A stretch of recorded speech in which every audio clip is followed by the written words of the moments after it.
Chávez vive, la lucha sigue. Es una frase terrible, pero no hay la menor duda que es cierta.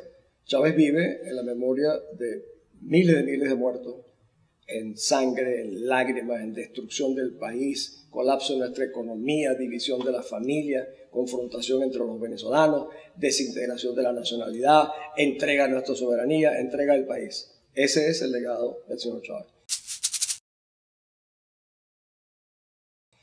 Su primer mensaje a los venezolanos fue el 4 de febrero de 1992. ¿Cuál fue ese mensaje? Intentar nada menos que matar al presidente de la República, Carlos Andrés Pérez, a su esposa, a su hija y a sus nietos, acompañado de muchos de los que hoy en día son ministros del régimen del señor Maduro, que están encargados de las Fuerzas Armadas, de los cuerpos policiales y de inteligencia.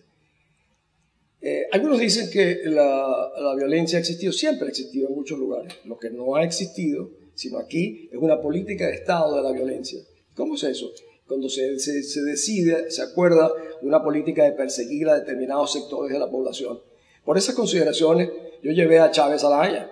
A Hugo Chávez, te quiero comunicar que el 21 de noviembre, soy un hombre de palabra, presentaré ante el fiscal general de la Corte Penal Internacional en La Haya la denuncia que contiene y documentada los crímenes de lesa humanidad que has cometido en contra de tantos venezolanos, por los delitos que has cometido con tanta gente buena.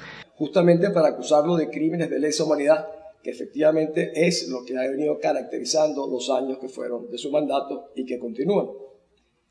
Hace pocos días, el obispo Diego Padrón, presidente del grupo de obispos de la Confederación Episcopal de Venezuela, pronunció unas palabras muy fuertes, pero muy claras y muy aguerridas, donde él dijo: no acepto que el gobierno no asuma la responsabilidad por la violencia. El país vive en la incertidumbre y con miedo. La insatisfacción del pueblo es grande, puesto que el gobierno no ha logrado revertir los problemas sociales que más le afectan.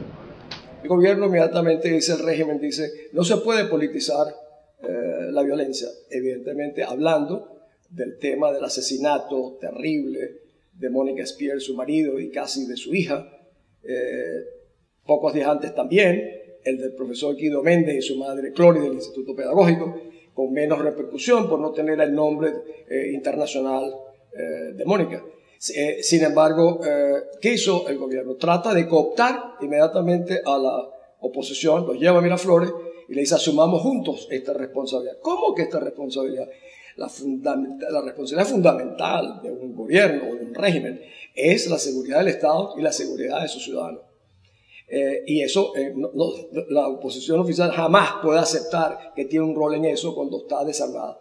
El origen de esta violencia, de haber armado grupos que son conocidos bandas, que son justamente lo que llaman algunos los hijos de la revolución, son muy bien conocidos por las Fuerzas Armadas, por las fuerzas policiales, las fuerzas y los organismos de inteligencia. ¿Por qué no los detienen? No los detienen porque saben que tienen ramificaciones con grupos que ellos entienden son sustento del régimen.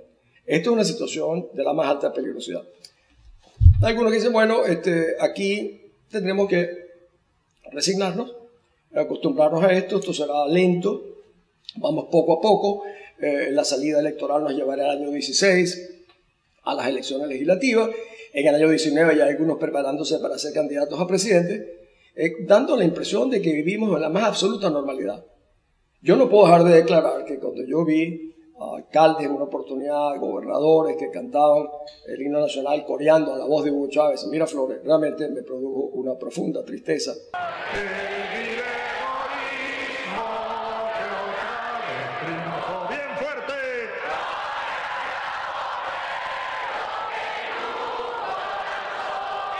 Y dije, caramba, yo me imaginé que el 8 de diciembre tenía otro propósito distinto, y el propósito no era acomodarse o humillarse.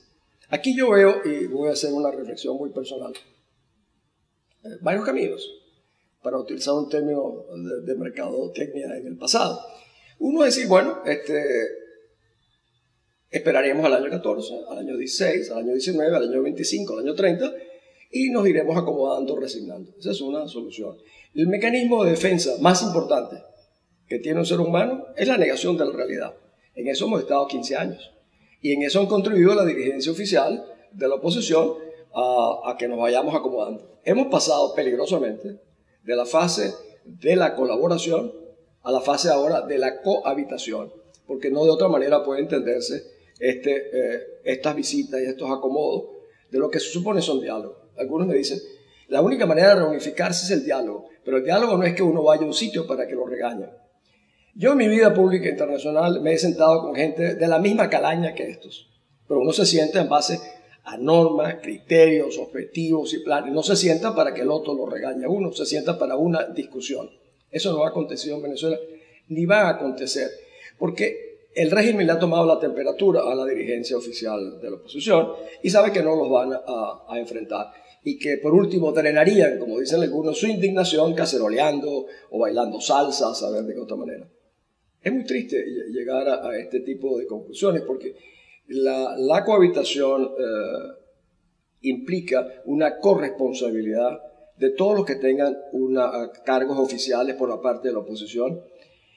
La cohabitación implica la exoneración de un régimen que entendía yo, por lo menos sigo entendiendo, que es ilegítimo, que es fraudulento, sino cómo fue posible que lo denunciáramos ante el Tribunal Supremo de Justicia, que denunciáramos ante la OEA y las Naciones Unidas que había un fraude en las elecciones, para luego entonces decir que vamos a poner aparte las diferencias políticas. No son diferencias políticas, es la diferencia entre un grupo, una pandilla que ha asumido un régimen y un grupo de demócratas que queríamos, que aspiramos a la libertad. Estas reflexiones que yo me hago, sin la menor duda, oscurecen seguramente el ánimo de muchos venezolanos. Estamos viviendo horas muy peligrosas, para mí, en una fase final de lo que pueden ser nuestras libertades.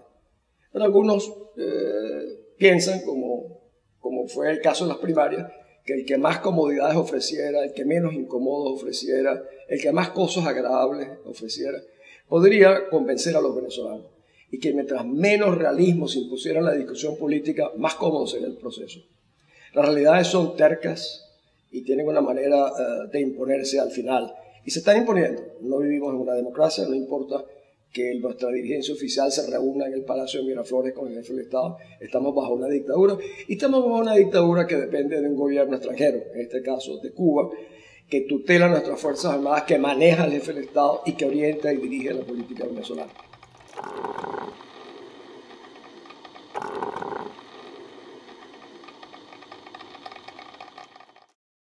Curiosamente, en medio de esta tragedia, porque es una tragedia, sin la menor duda, tengo una esperanza en el fondo que siempre he mantenido. Tal vez una esperanza que he mantenido porque todo lo que soy se lo debo al hecho de ser venezolano, que me ha dado todo mi país, y siento la obligación de siempre hablar con toda claridad, de que esto va a despertar en el resto del país, que no es solamente Caracas, porque de Caracas no se puede seguir manejando el futuro de Venezuela, sino en todas las regiones del país surgirán gente que dirán, caramba, tenemos que ver cómo manejamos nuestra situación. ¿Nos acomodamos, cohabitamos o resignamos? Esa es una opción. La otra es la protesta, el enfrentamiento. La Constitución venezolana no tiene atajos, como dicen algunos, no, tiene una autopista de posibilidades para encontrar recursos institucionales de cómo realmente rescatar la libertad. Y siempre he dicho en estos cafecitos, y lo vuelvo a repetir, que en la medida en que nosotros nos unamos, los venezolanos vamos a demostrar y poder hacer cosas maravillosas. Y siempre digo, esto es una unidad, 2 unidades, 4 unidades, 10 unidades. Lo importante no es la unidad, es la suma de las unidades, es la unión. Y esa unión solamente será posible en una agrupación de una gran alianza nacional, empresarios, educadores, académicos, trabajadores, amas de casa, organismos no gubernamentales, sindicatos y, por supuesto, los partidos políticos que son esenciales. Si nosotros logramos hacer eso y descubrimos cómo inspirar a los venezolanos, porque el liderazgo exige confianza, compromiso, voluntad y una capacidad de inspirar. Yo le digo sobre todo a los jóvenes en Venezuela, su futuro no se va a decidir en el futuro, se está decidiendo ahora. Y ese mensaje se lo digo más a los padres y a las madres de Venezuela, que no importa qué ubicación política tengan, que piensen que el futuro de sus hijos está en juego y que puede ser condenado a muerte si continúa en un régimen que realmente está estancado en el pasado, que se maneja dictatorialmente y que quiere el control absoluto, no solo de los recursos de los venezolanos, sino el futuro de los venezolanos.